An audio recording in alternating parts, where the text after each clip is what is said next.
हरे कृष्णा। तो आज हमारे बीच असली हीरो कृष्ण के भक्त श्री कुंडल कृष्णदास प्रभु जी फिर से हमारे बीच में हैं। आज हमें फिर से उनका संग प्राप्त करने का सौभाग्य प्राप्त हुआ है। तो आपने देखा कि पुराने भाग में, पिछले भाग में प्रभु जी ने विद्या अविद्या के बारे में बताया। तो आइए इस चर्चा को और आगे थोड़ा बढ़ाते हैं और प्रभु जी से कुछ और प्रश्न करते हैं। हरे कृष्ण प्रभु जी। हरे कृष्णा। तो प्रभु जी आपने बताया कि विद्या क्या है, अविद्या क्या है। हाँ, लेकिन स्कूलों में जो है ये वेदों का ज्ञान तो नहीं दिया जा रहा है, तो क्या बच्चे स्कूल में पढ़ने ना जाए?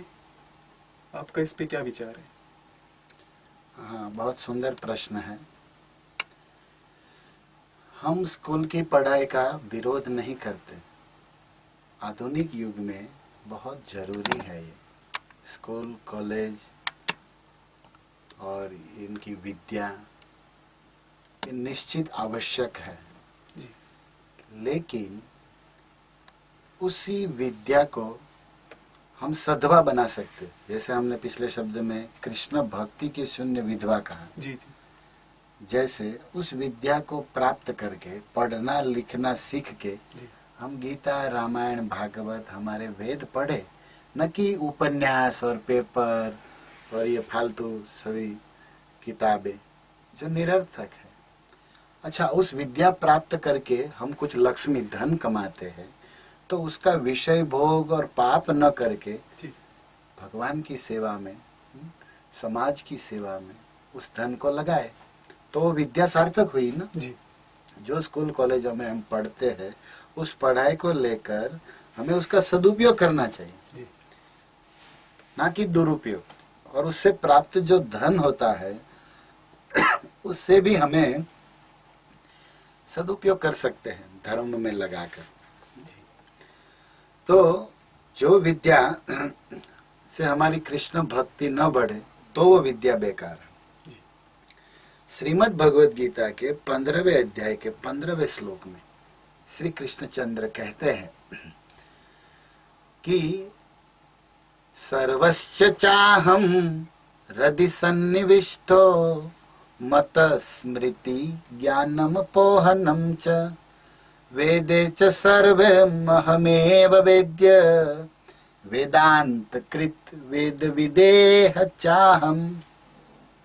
हे अर्जुन, सारी वेद विद्याओं का रचयिता अहम। अहम वेदांत कृत, मैं वेद बनाया हूँ। और वेदांत विदेह चाहम, और उस वेद के द्वारा, विद्या के द्वारा जानने लायक तत्व, विषय, सब्जेक्ट अहम, मैं ही हूँ। हम आपको एक इतिहास सुनाते हैं जी। भारत का सत्य इतिहास। आज तो हम आजाद भारत के नाम से घूमते हैं, ऐसे उसमें भी तत्व आजाद नहीं है। हम फ्रीडम, आजादी के ऊपर कभी मुलाकात होगी तो सुनाएंगे जी। वास्तविक आजादी क्या है। लेकिन कुछ वर्ष पहले हमारा देश भारत अंग्रेजों के हाथों गुलाम था। जी। सभी जानते हैं इस हिस्ट्री को। भारत में पहले गुरुकुल में बच्चों को वेद पढ़ाया जाता था, रामायण पढ़ाई जाती थी, भगवत गीता जैसे शास्त्र पढ़ाए जाते थे। जी। और जिससे बच्चा स्नेह, सेवा और प्रेम के संस्कार लेता था उस विद्या के साथ। और उसकी कमी होने के कारण आज जो बच्चा ये स्कूल कॉलेज में विद्या ले रहा है, जो आवश्यक है, हम नहीं कहते कि नहीं आवश्यक, लेकिन जो संस्कार सेवा के है, धर्म के है, वो नष्ट हो रहा है। और उस विद्या से वो अहंकारी बनता है, धन कमाना चाहता है, डिग्री, और उस डिग्री प्राप्त करके भी वो सेवा कहाँ करता है। जी। और डॉक्टर बन के भी डाकू जैसा कर रहा है, लूट रहा है लोगों को। वकील बन के विनाश कर रहा है पैसे के लिए, क्योंकि संस्कार शून्यता आ रही जो वेद में थी। अंग्रेजों ने क्या चाल चली, वो जब भारत में आए तो उन्होंने देखा कि सब गुरुकुल में वेद पढ़ रहे हैं, गीता पढ़ रहे हैं, भागवत पढ़ रहे हैं, रामायण पढ़ रहे हैं, जिसके कारण वो उच्च है।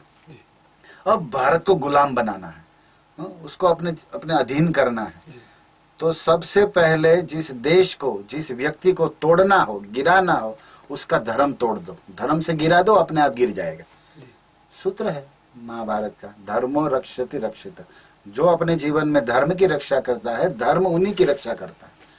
तो धर्म को ही तोड़ दो, और धर्म को तोड़ने के लिए धर्म ग्रंथों को तोड़ दो। तो इन अंग्रेजों ने क्या किया, भारत के जो अंधश्रद्धालु कहिए, उन लोगों में ये बुद्धि घुसाया, फंसाया कि ये सब काल्पनिक है। मैं तो ये सब कथाएं है, रामायण में जो कथा है राम की, कृष्ण की, किसने देखा, क्या है, ये सब बकवास है, इसकी कोई जरूरत नहीं है। और उन्होंने क्या किया, स्कूल काउंसलिंग अपने खोल के उसमें उसकी विद्या को डाला, और उसके द्वारा उसको बताया कि इसमें हम प्रगति कर सकते हैं, जबकि धर्म के नाते हमारा पतन करा दिया, संस्कारों में, संस्कृति में हमारा पतन करा दिया, और आधुनिक फैक्ट्रियां या कुछ भी जो भी दिखाया जा रहा है उसको प्राप्त करके हमारी प्रगति बता दी। और कुछ लोग लग गए, क्योंकि उसी की स्कूल खोली, उसी की काउंसलिंग खोली, और उसी में उन्हीं के वो सब जो भौतिक विद्या है वो पढ़ाने लगे, और असली विद्या को लुप्त कर दिया। और उसके कारण क्या हुआ, विषय भोग में ये बद्ध अज्ञानी जी उस विद्या को प्राप्त करके उन लोगों ने फिर नौकरी पर रखा, उसको सैलरी देते थे, और कुछ जो आगे बढ़े चढ़े थे उसको अपने देश विदेश ले जाते थे, और वहां जाकर सैलरी देते थे डॉलर में या यूरो में, और उसको प्राप्त करके धनवान व्यक्ति बन के सुख सुविधा शारीरिक रूप में पाकर अपने आप को सफल मानने लगा। लेकिन संस्कार से गिर गया, संस्कृति से हीन हो गया, धर्म के नाम पर भिखारी बन गया, जीरो पर, इसलिए सुख शांति आनंद और सदगति को चूक गया। तो कहने का तात्पर्य है कि पहले भारत के गुरुकुल में, जहाँ रामकृष्ण भी गुरुकुल में गए, जन्म अवधि सिखाए अपने जीवन से, सांदीपनि के पास कृष्णचंद्र गए सीखने के लिए उज्जैन में, श्री रामचंद्र जी वशिष्ठ जी के आश्रम में गए, सारा इतिहास हमारे सामने है। तो क्या होता था, उसमें जो वेद की विद्या को, गीता भागवत रामायण की विद्या को लेकर बच्चे गुरु बनते थे, और आजकल की विद्या लेकर ये लोग गुलाम बन रहे हैं। तो विद्या हमें गुरु बनानी चाहिए, न कि गुलाम। आजकल की यही लोग, और फिर देखो आज भी पढ़ा लिखा व्यक्ति क्या चाहता है, मैं विदेश जाऊं, पैसा कमाऊं, मतलब तुम गुलाम बनना चाहते हो, नौकरी करना चाहते हो, गुरु नहीं, गुलाम। ये अंग्रेज उसमें कामयाब हो गए, सबको उल्टी पट्टी पढ़ा दी और असली वेद को छुपा दिया। हम भारत के युवाओं से, बुद्धिमान आत्माओं से यही प्रार्थना करना चाहते हैं कि हमारी भारत की, आर्यवर्त की ऋषि मुनि की संस्कृति और हमारे सनातन धर्म को समझिए, जो हमें शुद्ध वैष्णव और गुरु बनाते हैं, न कि गुलाम। हम ये नहीं कहते कि नहीं पढ़ना चाहिए, पढ़ना चाहिए, लेकिन भारत के किसी कोने में या पृथ्वी के किसी कोने में, किसी देश में आप रहो, लेकिन हमारे देश का नाम, हमारे सनातन धर्म का नाम रोशन करो, ऊंचा रखो। हमारी संस्कृति और संस्कार को बेचकर नहीं। श्रील प्रभुपाद जी कहते थे, फर्स्ट बिकम अ वैष्णव, सबसे पहले वैष्णव बनिए। प्रभुपाद जी तो ये भी चाहते थे कि भारत का राष्ट्रपति भी वैष्णव होना चाहिए, ऊंचा से ऊंचा पद, आप जीएन बनो, डॉक्टर बनो, राष्ट्र कुछ भी बनो, संसार में बनना चाहिए, लेकिन उसके पहले वैष्णव बनना चाहिए। अगर आप वेदों से वैष्णव भक्त नहीं बनते हो, कुछ भी बने हो उसके बाद, तो सब कैसी प्रगति मालूम है, बिना अंक के शून्य जैसी। जैसे मान लीजिए आप एक जीरो कर दो, फिर दूसरा जीरो, 10 जीरो लगा दो, कोई वैल्यू नहीं। सबसे पहले एक लिखो तो फिर क्या होगा, 10, दूसरा हो तो 100, तीसरा 1000, लेकिन एक ही ना हो, कितना ही जीरो हो, क्या मतलब है। तो जब तक हम कृष्ण हीरो है, कृष्ण एक है, कृष्ण भक्त, उसके बाद कृष्ण भक्त डॉक्टर भी बन सकता है, कृष्ण भक्त इंजीनियर भी, क्योंकि वो सफल है, और उसके संस्कार भी होगा, वो शुद्ध समाज का सेवा भी करेगा, सेवा की भी करेगा, और शुद्धता और सदगति भी दिलाएगा। तो ये प्रभुपाद जी चाहते थे कि पहले हम वैष्णव बने, हमारे जीवन का लक्ष्य भक्त बनना है, और वो बनेंगे तो हम इस जीवन में भी सफल और अगले जीवन में भी हमारी गति होगी। और ये नहीं किया और यही विद्याओं में फंस गए, तो जैसे हमने पूर्व कहा, कर्म बंधन में फंसकर जन्म मृत्यु में ही चक्कर काटते रहेंगे। श्रील प्रभुपाद जी एक बड़ा सुंदर श्लोक कहते थे, भगवद भक्तिहीनस्य जाति शास्त्र जप तप अप्राणस्य देहस्य मंडनम किम रंजनम। जैसे कोई शरीर से, काया से आत्मा निकल जाए, प्राण, फिर इस शरीर को कोई श्रृंगार करे, झुमका लगाए, माला पहनाए, कंगन पहनाए, और प्राण नहीं है, फिर उसको हल्दी लगाए, लेप लगाए, मृत्यु की बात करते भी है हमारे भारतवर्ष में। अब उसका क्या फायदा? जो प्राण जीवन चेतन था वो तो चला गया। अब मुर्दे मुर्दे का, उस लाश का श्रृंगार करके कोई फायदा नहीं। तो भगवान की भक्ति के बिना जो भी प्रगति हम मान रहे हैं वो मुर्दे का श्रृंगार है, क्योंकि प्राणनाथ प्राणेश्वर तो श्री कृष्ण है। तो कृष्ण भक्ति में हम पैर, जैसे हमारे बच्चे पढ़ते हैं लेकिन उसको रामायण, गीता, वेद, भागवत के श्लोक, और यही आगे अच्छे काम करेंगे। हमारा इतिहास बताता है शिवाजी, महाराष्ट्र के प्रतापी राजा, जिसका नाम आज भी हम गौरव से लेते हैं, लेकिन उसके विषय में चरित्र में आया है कि उसकी माता जीजाबाई जब वो पालने में झुलाती थी ना शिवाजी को, तब से राम लक्ष्मण की कथा सुनाती थी, और इसलिए शिवाजी वीर बने। और आज कॉलेजों में वही वहां के भारत को लूटने वाला प्रथम गवर्नर वाइसरॉय कौन था, अभी उसका नाम जान के होगा क्या? जो हमारे देश को लूट के गया उसका नाम लिखने पर हमें मार्क मिलते। आप सोचिए, अकबर के बाद कौन सा राजा आया? अभी हो औरंगजेब, हमारे मंदिर तोड़ दिया, हमारे धर्म तोड़ दिया, उसके हिस्ट्री लिखेंगे तो आपको मार्क मिलेंगे, डिग्री मिलेगी। ये कौन सा नाटक?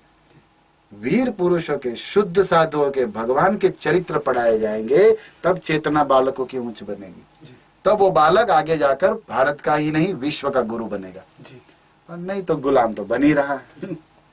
तो इसलिए हम यही कहना चाहते हैं कि स्कूल कॉलेज की विद्या आवश्यक है, जरूरी है, लेकिन अगर साथ में गीता, रामायण, भागवत की विद्या आपने नहीं दिलाई तो भागवत के अनुसार आप असली माता पिता नहीं, क्योंकि ऋषभदेव भगवान ने कहा है कि वही माता है, वही पिता है जो कृष्ण की भक्ति हमें कराते हैं। नहीं तो बच्चा जन्म मृत्यु से छूटेगा नहीं, तो आपने माता पिता का कर्तव्य निभाया ही नहीं।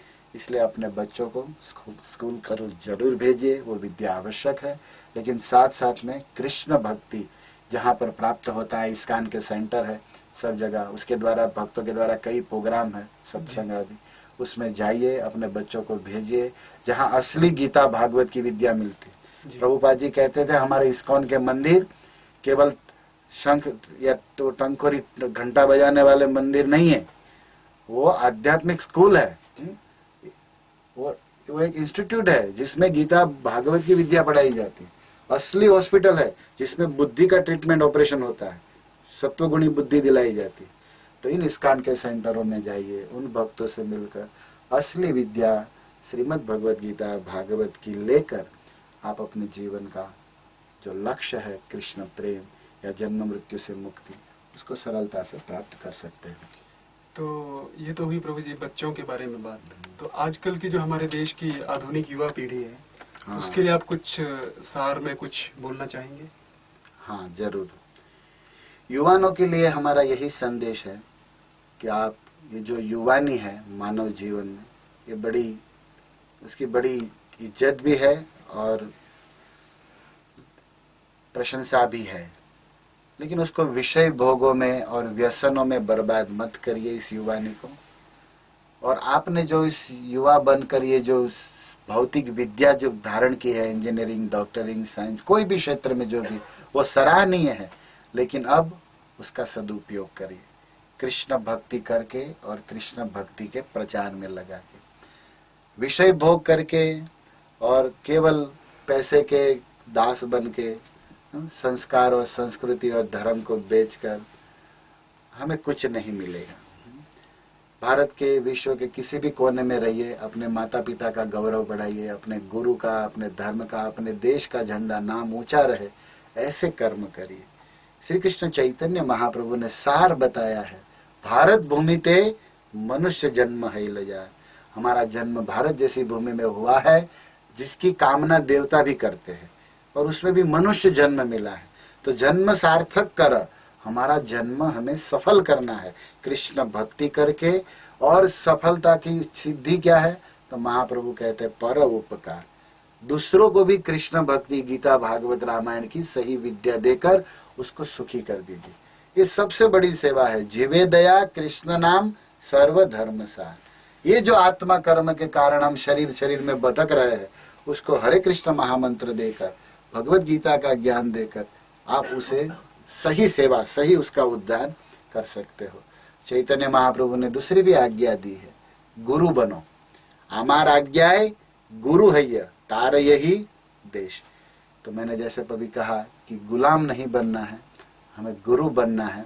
और गुरु कौन है?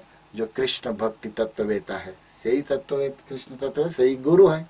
तो कृष्ण भक्ति का ज्ञान आप शास्त्रों से, भगवत गीता से लेकर दूसरों को देकर आप गुरु बन सकते हो। और ये महाप्रभु चैतन्य की आज्ञा है हम सभी वैष्णवों के लिए। तो असली विद्या ये गीता, भागवत, रामायण है। और आपने जैसे अभी कहा कि युवा पीढ़ियों को विद्या का भी सार दीजिए, तो विद्या का सार चैतन्य महाप्रभु ने कहा है विद्या वधु जीवनम। ये जो हरे कृष्ण महामंत्र है, भगवान का मंगलमय पवित्र पावन जो नाम है, वो सारी विद्याओं का भी जीवन है। विद्या वधु जीवनम चैतन्य महाप्रभु ने कहा। कौन सी विद्या? जो तुम्हें सर्वत्र विजय दिलाएगी, और वो है कृष्ण संकीर्तनम। चैतन्य महाप्रभु कहते हैं आनंद के समुद्र में प्रति पद तुम्हें अमृत का आस्वादन कराएगी। जो विद्याओं का जीवन है, विद्या रूपी वधु का प्राण है, और वो है परम विजयते श्री कृष्ण संकीर्तन। हरे कृष्णा कृष्ण कृष्ण हरे हरे, हरे राम राम राम हरे हरे। कलयुग में कृष्ण का अवतार नाम के रूप में हुआ है। कली काले नाम रूपे कृष्ण अवतार। और कृष्ण अवतार लेकर, राम अवतार लेकर जो भगवान ने नहीं किया, कुछ कुछ पापियों को तारा, कुछ तो गिन सके ऐसे, लेकिन उसी भगवान के मंगलमय नाम ने लाखों करोड़ों जीवों को तार दिया है। तो हरि से बढ़कर भी हरि का नाम है, और ये सारी विद्याओं का सार है। हरि नाम हरे केवलम। चैतन्य महाप्रभु बार बार इसको दोहराते थे। तो भारत के युवाओं से, बच्चों से और उसके माता पिताओं से हम यही निवेदन करते हैं कि आपका बच्चा, आपका लड़का खूब आगे बढ़े, आपका नाम रोशन करे, देश का नाम रोशन करे, धर्म और संस्कृति को जीवित रखे। और ऐसा अगर आप चाहते हो कि आपके पूर्वज भी खुश हो जाए और उसी बच्चे का फिर बच्चा होगा, अर्थात आपका भविष्य बालक जो आगे की पीढ़ियाँ चलेगी, अगर आप कृष्ण भक्त बने तो सारी पीढ़ी तर जाएगी। क्योंकि पुत्र भी आशीर्वाद देंगे, मुक्त हो जाएंगे। कृष्ण भक्त जो होता है उसके पितर लोग तर जाते हैं, और वो कृष्ण भक्ति कर रहा है तो उसके घर में भी बच्चों में वो संस्कार पड़ेंगे, तो उसका जीवन भी शुद्ध और पवित्र बनेगा। फिर वो व्यसनी नहीं बनेगा, फिर वो संस्कार भक्ति के कारण शुद्ध रहेगा, तो सारी समस्याएं हल हो जाएगी। और आपके घर में यदि किंचित कभी दुख आ जाए, कभी पैसे की कमी पड़ जाए, फिर भी भक्ति होगी ना तो शांति बने रहेगी। एक दूसरे को समझेंगे, क्षमा करेंगे, काम वासना नष्ट होगी। और ऐसा नहीं होगा तो हम देख ही रहे समाज में, धनवानों के लड़के माता पिता से बात भी नहीं करते। एक ही परिवार में सबके लिए अलग अलग गाड़ी है, सब सेट है, सोफा सेट, लेकिन सब अपसेट है अंदर, कोई किसी से बात नहीं करता, सब अपने। ये क्या यही प्रगति है? नहीं, हम पतन की ओर है। प्रगति का हमें भ्रम है। प्रगति वही प्रगति है जो हमें कृष्ण की ओर ले जाए। कृष्ण से विमुख करे वो दुर्गति है। लेकिन ये संसारिक जो ये दिखाया जाता है फिल्मों में या टीवियों में, पेपरों में, और उसके कारण मनुष्य की बुद्धि भ्रमित हो रही है। इसलिए हम लोग इसको बड़े बुद्धि से, सुंदर रूप में शास्त्रों, संत और भगवान का उपदेश को समझे कि जीवन का लक्ष्य असली विद्या हरे कृष्ण महामंत्र है। हरे कृष्णा कृष्ण कृष्ण हरे हरे, हरे राम राम राम हरे हरे। श्रील प्रभुपाद कहते थे chant Hare Krishna and be happy. भगवान का नाम लीजिए और आनंद में रहिए। यही सारी विद्या का सार है। हरे कृष्ण।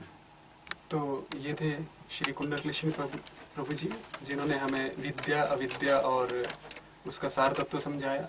तो हम बहुत बहुत आभार व्यक्त करते हैं श्री कुंडल कृष्ण प्रभु जी का, और आशा करते हैं कि आप सबको इसका लाभ प्राप्त हुआ होगा। हरे कृष्ण। हरे कृष्ण। धन्यवाद।